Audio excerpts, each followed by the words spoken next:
성경 가운데서 좀 어떻게 보면 가장 좀 어렵고 좀 까다롭고 우리가 이제 쉽게 받아들이기가 좀 힘든 본문이 오늘 우리가 읽은 본문입니다. 예수님께서 제자들에게 복음 전도의 사역을 맡기시며 그들을 파송하셨습니다. 이 일이 쉽지 않고 오히려 많은 위험과 어려움, 반대를 당해야 하는 일임을 주님께서 말씀해 주셨죠. 복음의 주인인 예수님마저도 귀신의 왕 바알세불이다 라고 사람들이 비난하니 그 복음의 종 주님의 제자들이 세상으로부터 비난과 공격을 받는 것은 또한 당연한 일임을 주님께서는 말씀해 주셨습니다. 그리고 두려워하지 말고 담대히 나아가라 라고 말씀하셨지요. 그러나 이 복음 증거가 언젠가는 분명히 온 땅에 당당히 선포될 말씀이요 하나님께서 그들을 홀로 두지 않으시고 지키시며 보호하신다라는 사실 또한 알려주셨습니다. 그러므로 복음 전도자들에게 그리고 모든 신자들에게 남겨진 것은 주님을 부인하지 않으며 많은 사람들 앞에서 시인함으로 내 삶을 통하여 나를 통하여 예수 그리스도가 드러나는 바로 그 복음 사역을 잘 감당해 나가는 것입니다. 복음 전도, 복음을 전하는 것, 그리고 믿음으로 사는 삶은 다른 사람들에게, 믿지 않는 사람들에게 많은 저항과 반대를 겪는 일입니다.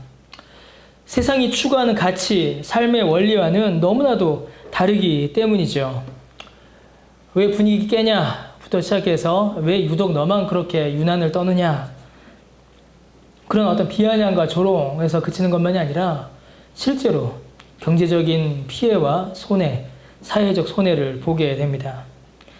너와 내가 서로 다른 길을 가는 것이니 피차 인정하고 그냥 각자의 길을 가자, 이런 말을 할 수 없을 정도로 어느 한 길을 택하게 되면 반드시 다른 길을 부인하거나 그 길을 따르는 자들과는 완전히 나누어질 정도의 차이를 가지게 됩니다.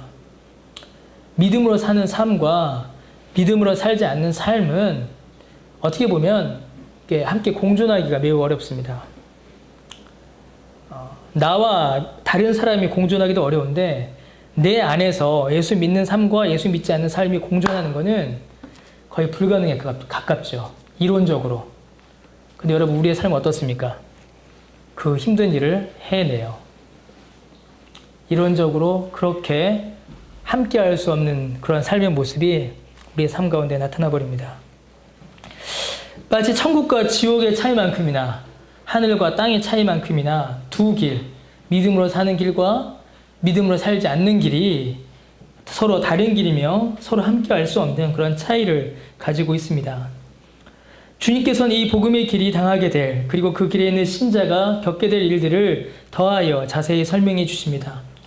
복음 전도자는, 그리고 신자는 세상으로부터 많은 공격과 비난을 받게 될 것인데 그 안에는 가장 가까운 관계, 가장 사랑하는 사람들인 가족도 포함됩니다. 가장 가깝고 친근하며 사랑하는 관계인 가족들마저도 복음의 문제에 있어서는 저항하고 믿는 자를 미워하는 일이 벌어지게 된다라는 것입니다. 여러분 어떠신지요? 믿음의 가정에서 자란 분들은 이런 일들이 좀 낯설 수도 있을 수 있습니다. 그러나 저 개인적으로는 이런 일들이 있었죠. 믿지 않는 부모님 아래에서 중학교 때부터 믿음을 지키며 살아갈 때에 유형의 혹은 무형의 가족의 반대와 비난이 실제로 제게는 있었습니다. 지금이야 이제 부모님이 교회를 다니시니 제가 이제 말할 수가 있는 것이죠. 심지어 제가 이제 신학을 선택하고 신학교를 갔을 때에 지금도 저희 아버지께서 이틀에 한 번, 3일에 한 번 저랑 전화 통화를 하시는데 제가 신학교 입학했을 때는 무려 한 2달 정도를 아예 저랑 연락을 끊으실 정도로 저를 미워하셨죠. 심지어는 한 30대 중반까지만 해도 지금이라도 늦지 않았으니 다른 길을 생각해봐라 라고 하실 정도로 이 길에 대해서 큰 반대가 있었습니다. 목사이기 때문에 그런 길을 걷는다, 목사이기 때문에 그런 저항을 받는다라고 생각하시면 안 됩니다, 여러분. 믿음으로 사는 길, 믿음으로 사는 삶은 세상, 심지어는 가족들로부터도 저항과 반대를 겪게 됩니다. 이러한 일이 일어날 때, 또 이러한 일에 대하여 주님께서는 우리가 일반적으로 생각하는 것과는 매우 큰 차이를 가지는 말씀을 우리에게 해주십니다. 평화와 사랑을 주기 위하여 주님께서 이 땅에 오셨다라고 우리는 많이들 생각합니다. 그런데 오늘 본문에서는 오히려 주님께서 그 반대의 말씀을 하십니다. 주님께서는 오히려 화평이 아니라 곧 싸움과 전쟁을 주기 위해 오셨다라고 말씀하십니다. 싸우라는 것이죠. 예수님을 믿는 자들은 싸워야 한다라고 말씀하십니다. 예수님이 오시고 예수님을 믿는 자들로 인하여서 깨어진 가정이 하나가 되고 상한 관계가 회복되는 일이 벌어져야 하는데, 만나는 사람들마다 서로 화목하고 인사하고 정말 화평한 그런 삶, 그런 가족이 이렇게 이루어져야 되는데, 주님께서는 오히려 반대의 말씀을 하십니다. 오히려 가족 간의 화평이 깨어지며 서로 불화하게 되며, 심지어 내가 사랑하고 가장 친근한 가족이 뭐라고 하십니까? 원수가 가족이 되리라 이러십니다.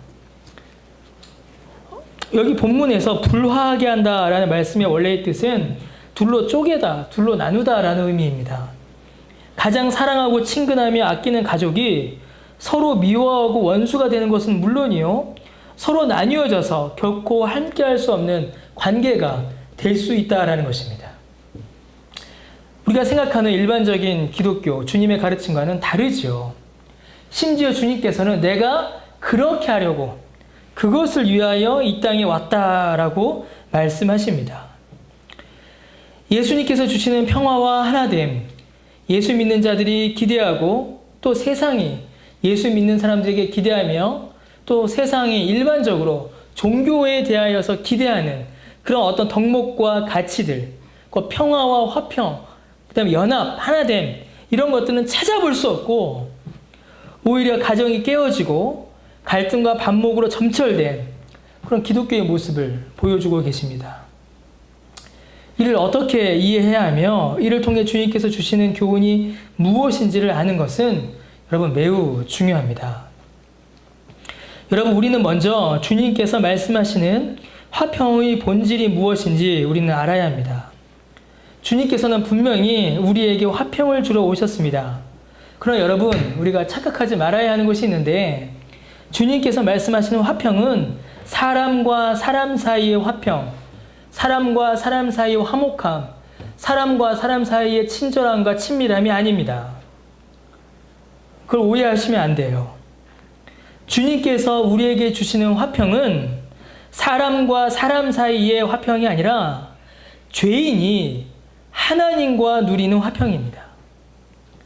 사람과 사람 사이의 화해가 아니라 하나님과 죄인 사이에 누리는 화해입니다.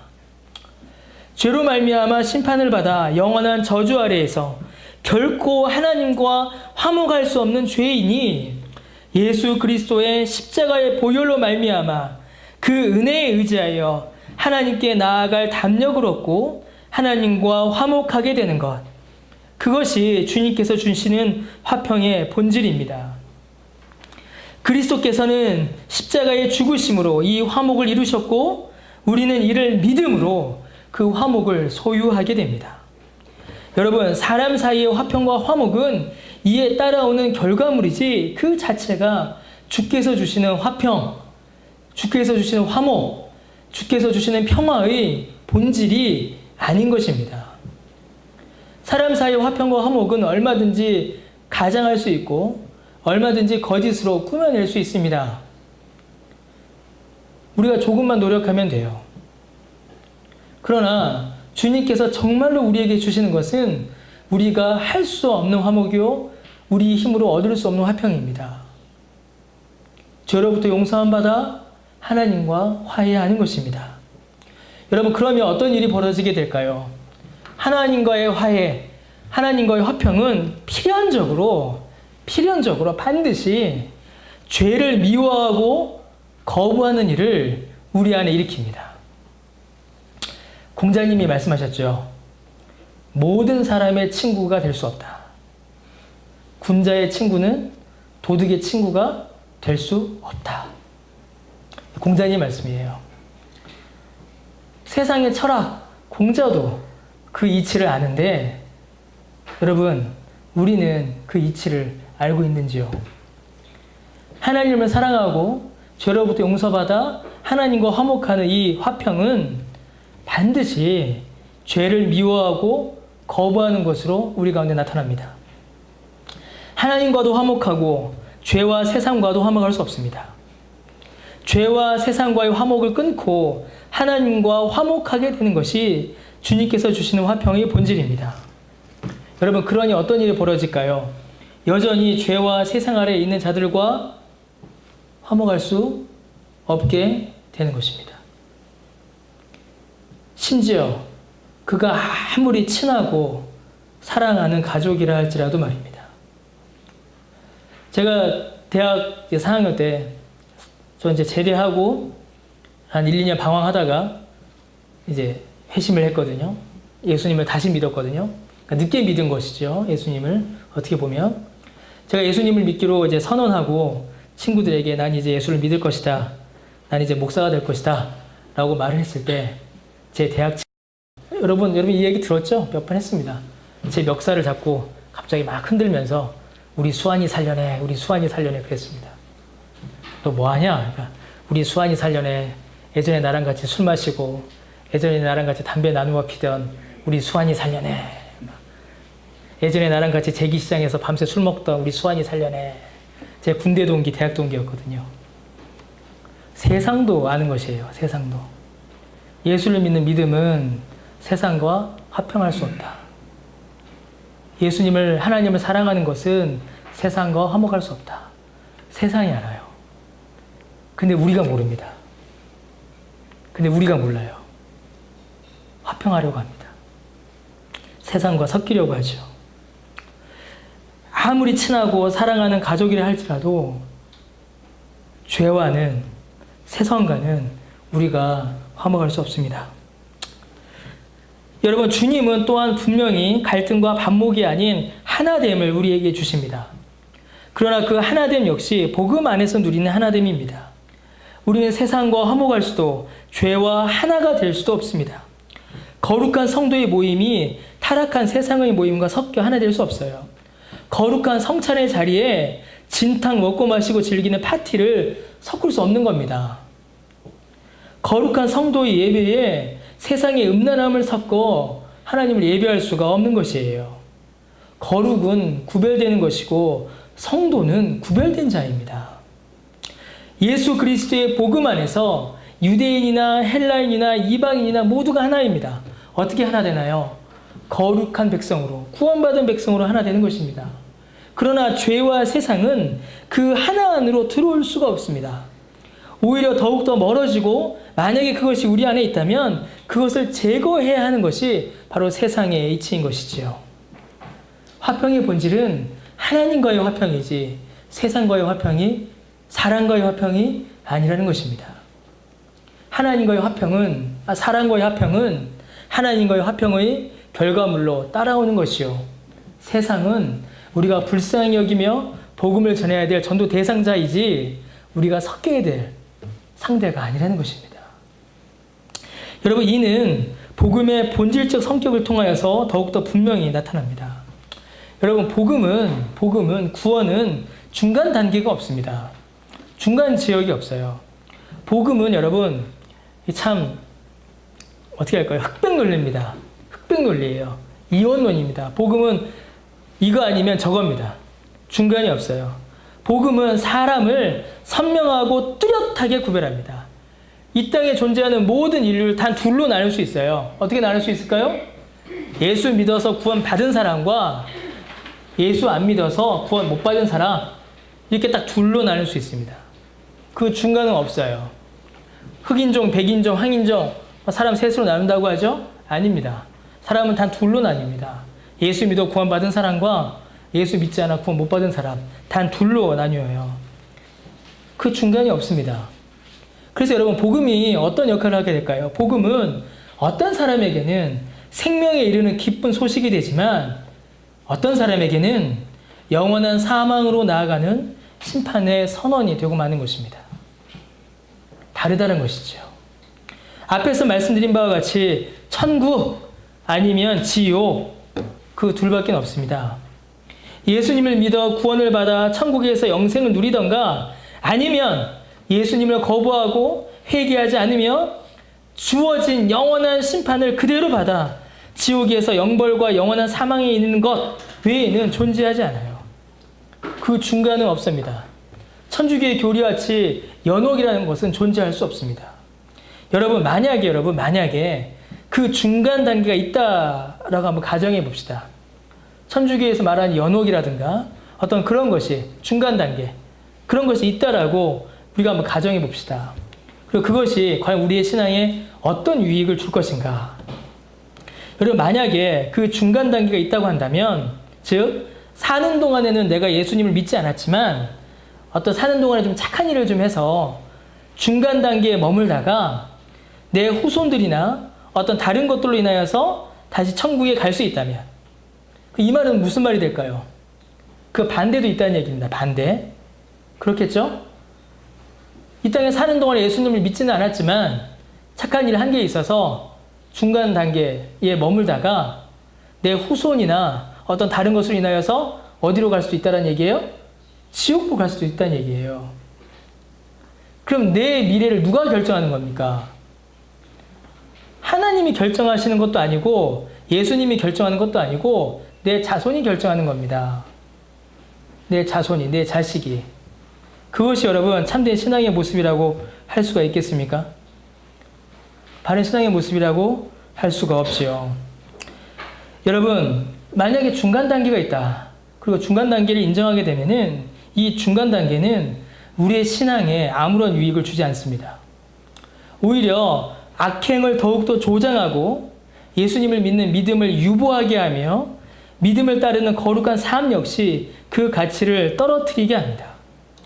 지금 내가 믿지 않아도 되니 지금 굳이 열심을 내어 믿을 필요도 없고, 내 선행이 아니라 내 후손들이나 혹은 다른 누군가의 도움으로 죽음 이후에 천국이 결정되니 더더욱 이 땅에서 사는 동안에 거룩하고 경건한 삶을 살아갈 이유도 없게 되는 것입니다.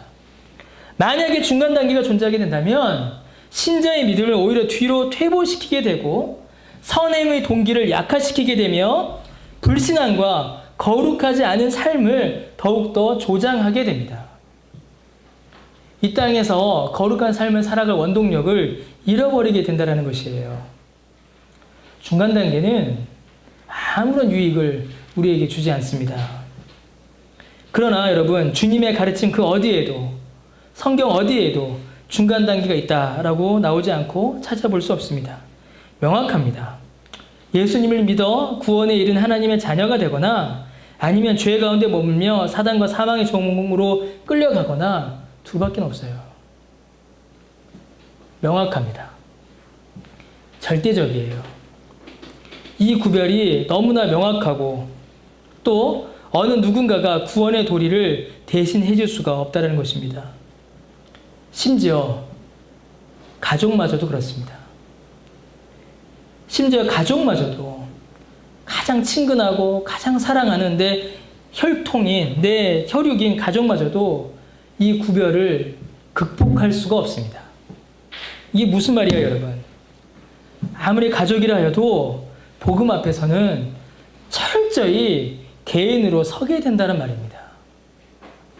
그리고 그 믿음을 따라 구원받은 신자인지 아닌지가 나누어지게 됩니다.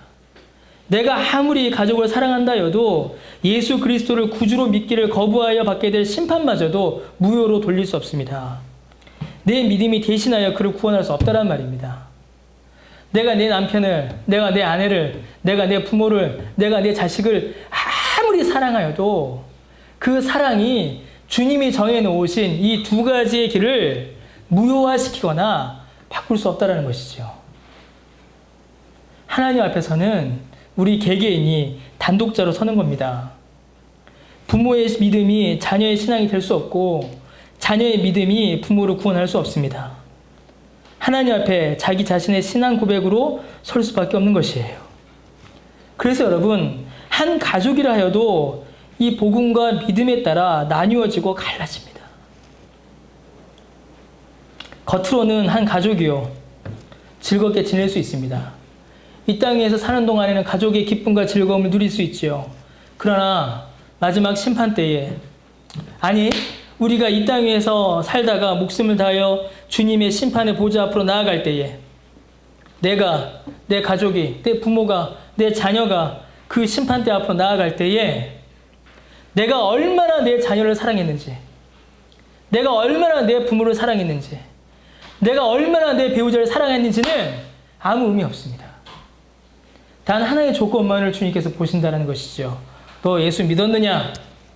아니면 예수 믿지 않았느냐? 예수를 믿은 자는 천국으로, 예수를 믿지 않고 죄를 회개하지 않은 자는 지옥으로 나뉘어질 수밖에 없는 것입니다. 나뉘어지는 것이에요. 그러므로 여러분, 가족을 향한 진정한 사랑이 무엇이겠습니까? 여러분이 정말로 여러분의 가족을 사랑한다면, 여러분 가족 가운데 만약에 믿지 않는 가족이 있다면 그 가족을 향한 가장 숭고한 사랑은 복음을 전하는 것입니다.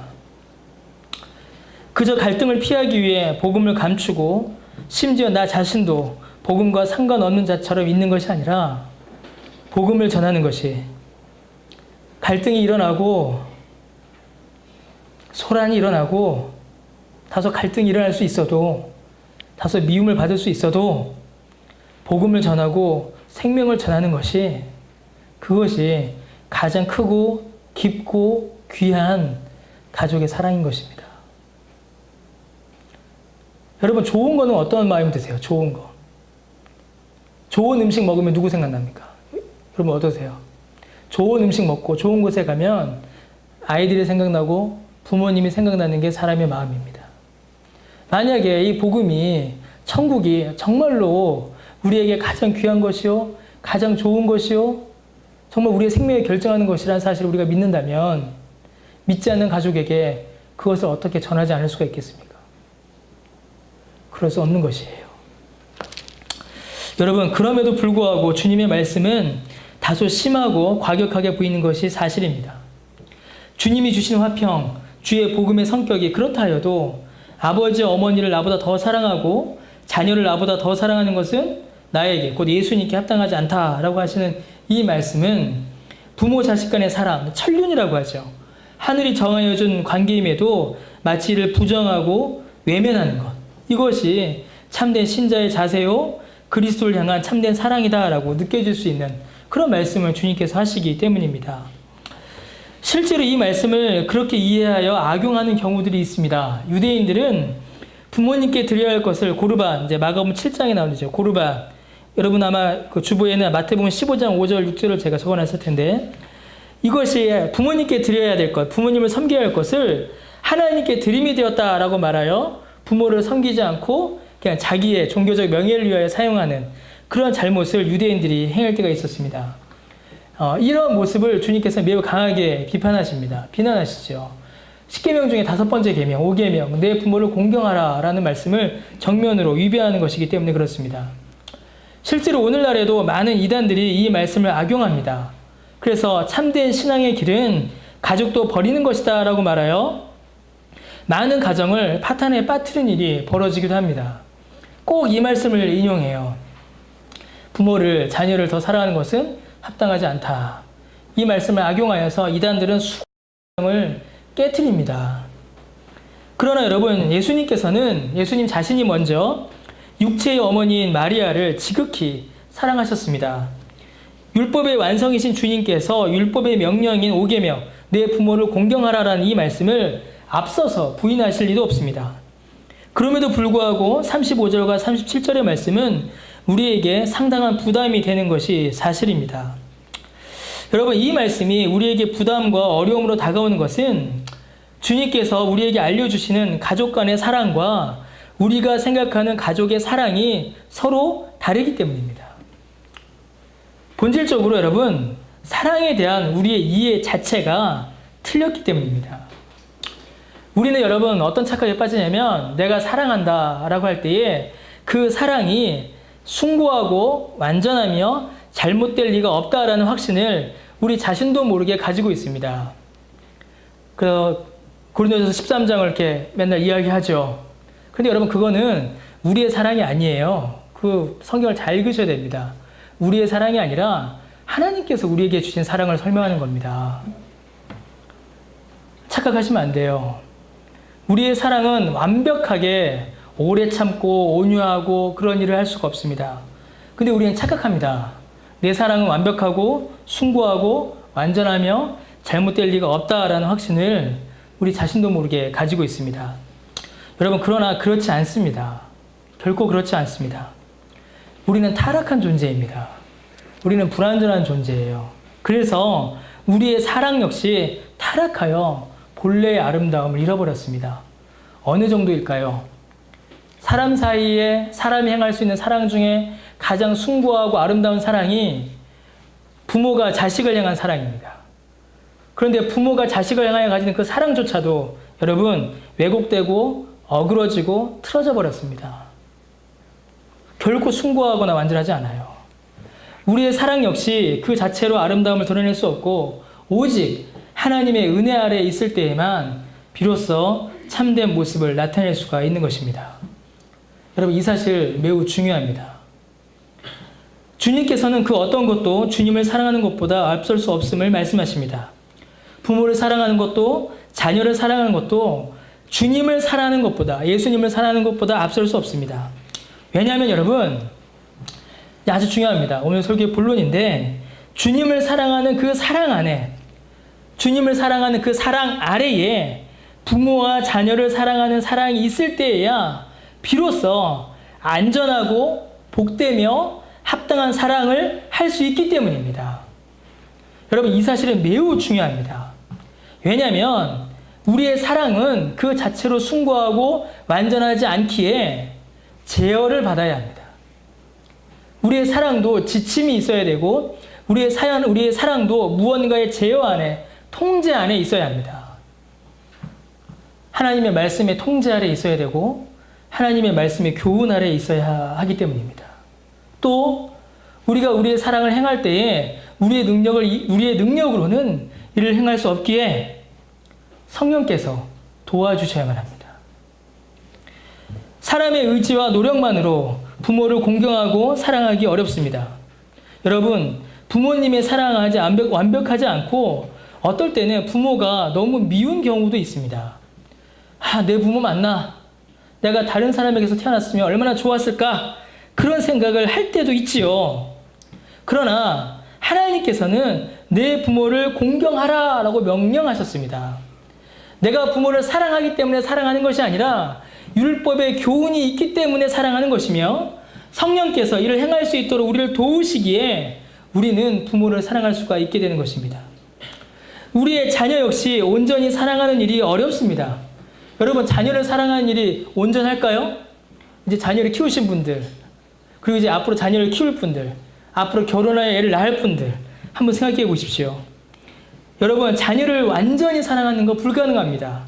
때로는 밉고 때로는 자녀를 위한다기보다는 나 자신을 위하여서 아이들을 몰아칠 때가 분명히 있습니다.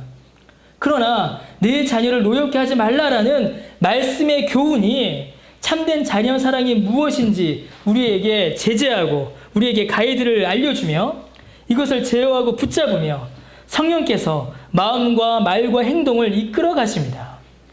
내 마음과 내 생각은 그렇지 않지만 주의 말씀에 순종함으로 성령께서 주시는 마음과 힘으로 부모를 공경하고 자녀를 사랑할 수 있게 된다는 것입니다. 말씀의 교훈과 성령의 도우심 어디에서 얻을 수 있어요? 예수님을 사랑함으로 얻을 수 있는 것입니다. 이 모든 은혜가 참된 사랑이신 예수 그리스도를 사랑하는 그 사랑 아래에 있고 그 구원의 은혜에 감사함으로 교훈과 율법을 기쁨으로 순종하여 성령의 도우심을 간구하여 사랑을 행할 수가 있다는 것입니다. 반대의 경우 여러분, 부정적인 경우도 있어요. 부정적인 경우. 어떤 경우가 있을까요? 만약에 부모를 사랑하고 자녀를 사랑하는 것이 그리스도를 사랑하는 것보다 더 크고 그것을 넘어간다라고 해봅시다. 자녀를 향한 사랑, 부모를 향한 사랑, 배우자를 향한 사랑, 형제를 향한 사랑이 어떠한 가이드나 어떠한 제재나 어떠한 교훈이나 어떠한 지침 없이 그냥 폭주한다고 한번 생각을 해보세요. 그것은 반드시 비극을 낳고 맙니다. 우리는 우리의 사랑이 가장 고귀하고 고상하며 아름답다라고 생각합니다. 하지만 그렇지 않습니다. 마치 폭주하는 기관차처럼, 정말 브레이크 고장난 차처럼 우리의 사랑이 폭주하여 제어할 수 없게 될 때에 큰 비극이 옵니다. 사랑한다 하지만 결국 그것은 사랑이라는 이름이 빌려 자신의 욕심을 채우는 일이 되고 맙니다. 이를 가리켜 성경은 우상숭배라고 합니다. 사랑한다 하지만 진짜 사랑이 아니요 자신의 만족을 위한 일이 되고 마는 것입니다. 여러분, 만약에 주님의 교훈과 말씀을 제거하고 주님을 사랑하는 것을 제거하고 자녀를 사랑한다면 여러분 어떻게 될까요? 어떻게 될까요, 여러분? 저희 집 예를 들어보죠. 저희 선우 지우가 있습니다. 근데 제가 만약에 하나님을 사랑하는 것, 신앙의 교훈을 다 제거해버리고 아이들을 만약에 사랑한다. 그럼 어떻게 될까요? 100% 저는 폭군이 될 겁니다. 왜 그럴까요? 저는 우리 애들이 최소한 저보다는 잘 살기를 바라거든요. 최소한 저보다는 이 아이들이 세상에서 부유하게 살기를 바랍니다. 어느 부모도 자녀가 못 살기를 바라는 부모는 없습니다. 모든 부모는 자녀가 세상에서 성공하기를 바랍니다. 제가 예수 믿는 신앙을 제거한 채로 우리 아이들을 사랑한다면 저는 우리 아이들에게 성공을 요구할 것이고 성적만을 강요하게 되겠죠. 그때에 이 아이들의 영혼은 어떻게 될까요? 작년인지 올 초인지 제가 분명히 기억이 나지 않는데 아주 고통스러운 뉴스를 하나 봤습니다. 아주 무서운 뉴스를 하나 봤어요. 뭐 아주 무서운 뉴스가 한두 개입니까? 요즘에 뉴스만 켜면 무섭죠. 여러분도 보신 분이 있을 겁니다. 학원을 운영하는 어머니, 학원 원장 어머니의 뉴스예요. 보셨나요? 그 CCTV에 찍힌 것을 이제 보여주더라고요. 학원을 운영하는 어머니가 자신 아이를 학원으로 불렀습니다. 왜 불렀겠어요? 아이를 가르치기 위해서이죠. 그런데 아이를 의자에 앉혀놓고 학대합니다. 얘를 두드려 패요. 의자에 앉아있는 애를 발로 걷어 차버립니다. 책으로 아이의 뒤통수를 사정없이 때려버려요. 매가 아니라 폭행이요, 학대입니다. 그 아이가 학원에 올 때 학원 다른 선생님들은 무서워서 그 원장방 근처에도 가지 않았다고 합니다. 얘를 너무 두드려 패서 그렇죠.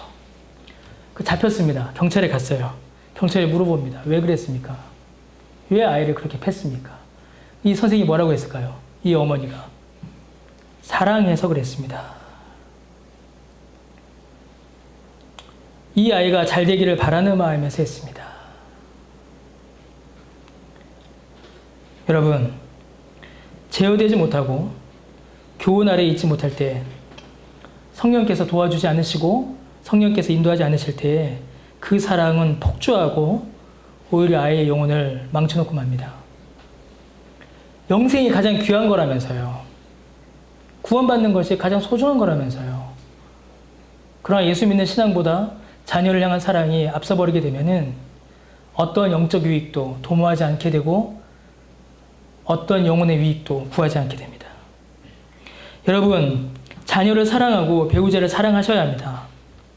그러나 그것이 과하여 어떤 영적 유익도 도모하지 못하게 되고 오히려 경건을 방해하게 되고 오히려 예배를 막게 되고 신앙을 약화시키는 방향으로 나아간다면 그것은 잘못된 것입니다. 우리가 하나님 안에서 부모와 배우자와 자녀와 형제를 사랑한다면 그것이 아무리 많아도 결코 위험에 처하지 않을 것이며 오히려 서로를 건강하게 하고 경건하게 하고 거룩하게 하는 길로 나아가게 할 것입니다.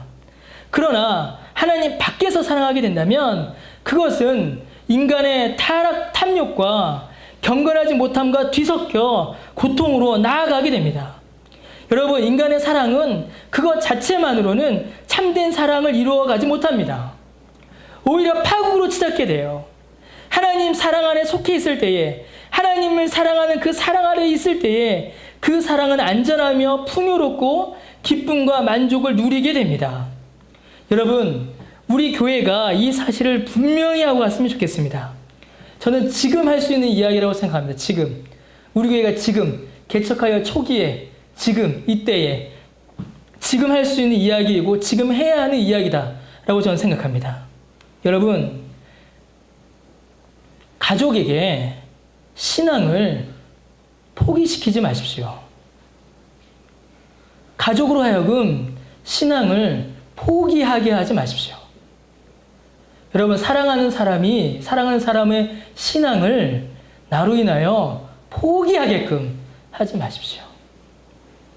여러분의 아이들에게, 여러분의 배우자에게, 여러분의 자녀에게, 여러분의 형제에게, 여러분의 부모님에게 신앙을 포기시키지 마십시오.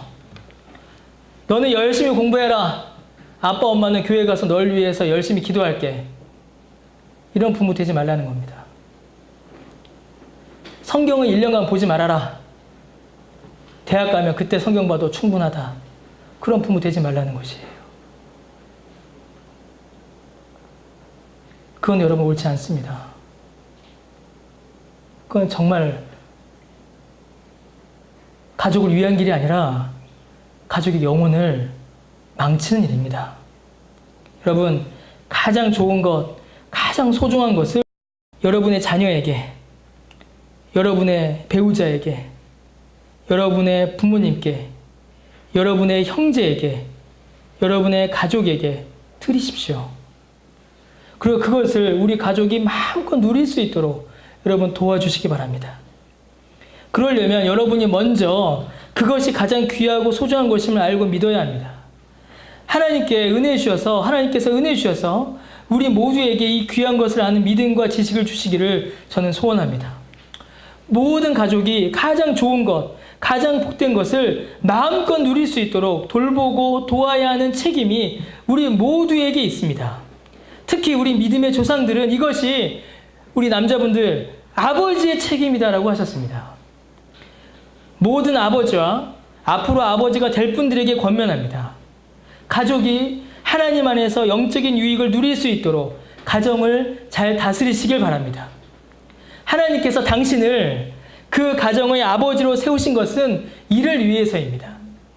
하나님께서 당신을 아버지로 세우시고 앞으로 아버지로 세우실 이유는 여러분으로 인하여서 여러분의 가정이 하나님 안에서 영적 유익을 누리게 하는 그 은혜를 베푸시기 위해서입니다.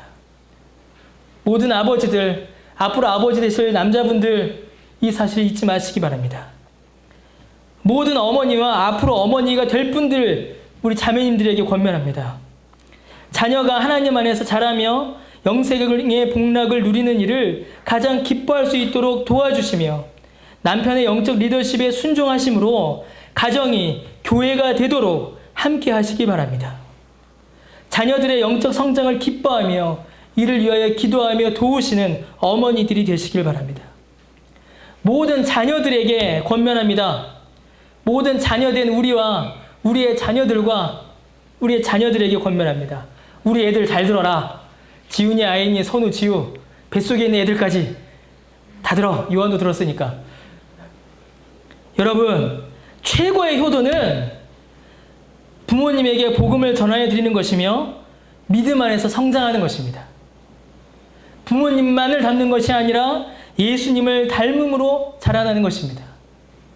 부모님의 신앙의 권면과 교훈을 거부하지 말고 기쁨과 감사함으로 순종하는 그러한 자녀들이 되시기를 바랍니다. 여러분, 주님께서는 자기 십자가를 지고 나를 따르지 않는 자는 나에게 합당하지 않다고 말씀하십니다. 십자가를 지는 것은 자기를 부인하는 것이며 더 나아가 죽음으로 나아가는 길입니다. 십자가를 진다라는 말은 여러분 오해하시면 안 됩니다. 내 남편이 십자가지, 우리 집 가난이 내 십자가지. 아니에요. 그렇게 성경을 그렇게 이해하시면 안 됩니다. 십자가는 여러분 지게가 아니에요. 보찜이 아닙니다. 십자가는요, 여러분 죽음입니다. 죽는 거예요. 십자가를 메고 간다라는 말은 죽으러 가는 길입니다. 이게 무슨 말이겠습니까? 내 생명의 주인이 내가 아니라는 것입니다. 내 주인이 내가 아니라 내 주인, 내 삶의 주도권이 예수님께 넘어갔다라는 고백입니다. 실제로 죽으라는 말이 아니에요. 나의 속 썩이는 사람들, 나 괴롭히는 사람들 내가 참고 이고 지고 가겠다는 말이 아닙니다. 내 삶의 주인이 예수님이다라는 고백입니다. 여러분, 우리 인생에서 가장 귀한 것이 무엇입니까? 여러분의 인생에서 가장 귀하고 소중한 것이 무엇이에요? 우리의 목숨입니다. 우리의 생명이에요. 그 생명을 주님께 내어놓으라는 것입니다. 왜요?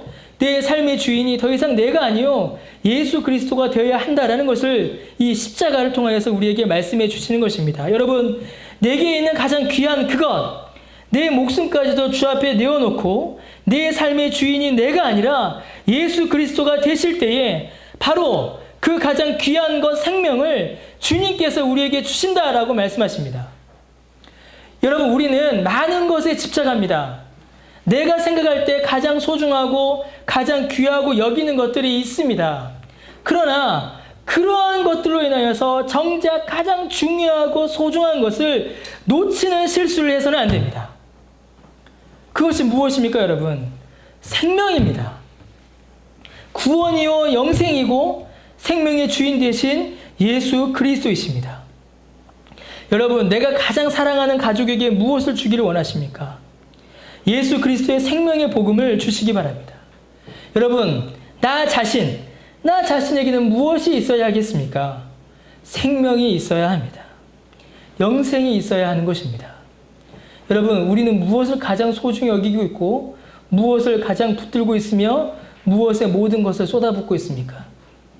무엇이 여러분의 삶을 주도하고 있으며 무엇이 여러분의 삶을 주장하고 있습니까? 자녀를 향한 사랑입니까? 배우자를 향한 사랑입니까? 형제를 향한 사랑입니까? 돈을 향한 사랑입니까? 명예를 향한 사랑입니까? 세상을 향한 사랑입니까? 하나님을 향한 사랑은 어디에 있습니까? 하나님을 향한 사랑을 잃어버리게 되면 생명을 잃어버리는 것이요. 생명을 잃는 것은 모든 것을 잃는 것입니다. 주님께서는 그 생명 달라고 하십니다. 주님께서는 우리의 삶의 주도권을 예수님께 내어놓으라 라고 말씀하십니다. 예수님을 먼저 사랑하라라고 하십니다. 왜요? 그것이 우리의 참된 생명의 길이요. 그것이 우리에게 가장 복된 사랑의 모습이기 때문에 그렇습니다. 여러분, 복음 전도의 최종적 목적은 바로 이 생명을 전하는 것입니다. 영생을 전하는 것이며 복음 안에서 이 영생을 누리게 하는 것입니다. 마태복음 10장을 이제 다음 주에 한번 더 살펴보면 이제 보게 될 것입니다. 마태복음 10장은 그 내용을 자세히 살피면 복음 전도자들만이 아니라 우리 모든 신자들에게 주시는 교훈임을 우리는 알 수 있습니다. 여러분, 생명을 주시는 하나님, 그리고 오직 예수 그리스도의 복음 안에 있는 그 생명을 누리시고 소유하시며 그것을 전하시는 여러분들이 되시길 바랍니다. 이 사실을 전하는 것이 복음 전도이며 이 사실을 믿는 것이 복된 신자의 삶이고 이 생명을 함께 누리는 것이 가장 아름다운 가정의 모습입니다. 우리에게 주신 이 복음의 은혜와 능력 안에서 사는 우리 모두가 되기를 바랍니다. 기도하겠습니다.